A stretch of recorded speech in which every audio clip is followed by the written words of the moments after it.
இந்த வீடியோ உங்களுக்கு பிடித்திருந்தால் மறக்காமல் இந்த சேனல் சப்ஸ்கிரைப் செய்யவும். இது போன்ற கதைகள் உங்களுக்கு வேண்டும். சேனலை தொடர்ந்து பார்க்கவும். இதை அனைவருக்கும் பகிரவும். ஒரு சுவையான குட்டி கதை.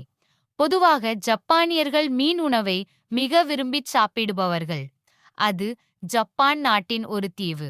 அந்த தீவு மக்களும் அப்படியே மீன் உணவை விரும்பி சாப்பிட படகை எடுத்துக்கொண்டு சில கிலோமீட்டர்கள் தொலைவில் உள்ள கடற்பகுதிக்குச் செல்வார்கள். அங்கிருந்து திரும்பி வர 2 நாட்கள் ஆகிவிடும். அக்குறிப்பிட்ட இடத்தில் கிடைக்கும் மீன்கள் தான் மிக ருசியானதாக இருக்கும். ஆனால் மீன் பிடித்ததும் கொண்டு வர 2 நாட்கள் ஆகிவிடுவதால் அந்த மீனின் சுவை குறைந்துவிடும். மீனவர்கள் கையோடு ஐஸ் கட்டிகளை கொண்டு சென்று அதில் பதப்படுத்தி கொண்டு வந்தார்கள். ஆனாலும் மக்களுக்கு திருப்தி இல்லை. ஃப்ரெஷ் மீனுக்கும் ஐஸ் கட்டிகளில் வைக்கப்பட்ட மீனுக்கும் சுவை வேறுபடுவதை உணர்ந்தனர். இப்பொழுது மீனவர்கள் ஒரு சிறு தண்ணீர் தொட்டி ஒன்றைச் செய்து அதில் மீன்களை பிடித்து போட்டு கொண்டு வந்தனர்.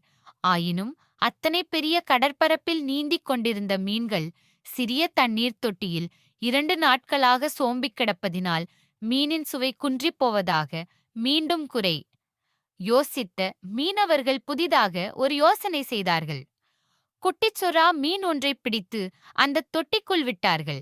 இந்த சுறாவிடம் இருந்து தப்பிப்பதற்காக அந்த மீன்களெல்லாம் அந்த தொட்டிக்குள் வேக வேகமாக நீந்திக் கொண்டே இருந்தன, ஓய்வின்றி. இப்பொழுது 2 நாட்கள் கழித்து வந்த அந்த மீன்கள் முன்பு இருப்பதையும் விட மிகச் சுவையானதாக இருந்தனவாம். நாம் வாழ்கின்ற வாழ்க்கையும் அப்படித்தான். வாழ்க்கை சுவைக்க கவலைகளோடே கிடக்கக்கூடாது. சுறுசுறுப்பாக ஓடிக்கொண்டே இருக்க வேண்டும். பிரச்சனைகள் என்கிற சுறா இருந்தால் மட்டும்தான் வாழ்க்கை என்ற மீன்கள் சுவையானதாக இருக்கும். பிரச்சனைகள் இல்லாவிட்டால் நாம் ஓடமாட்டோம், சோம்பியேதான் கிடப்போம். சுறுசுறுப்பாக ஓடி வாழ்க்கையை சுவையானதாக மாற்றுவோம்.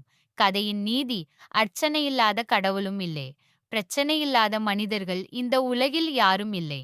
இந்த வீடியோ உங்களுக்கு பிடித்திருந்தால் மறக்காமல் இந்த சேனல் சப்ஸ்கிரைப் செய்யவும். இது போன்ற கதைகள் உங்களுக்கு வேண்டும்.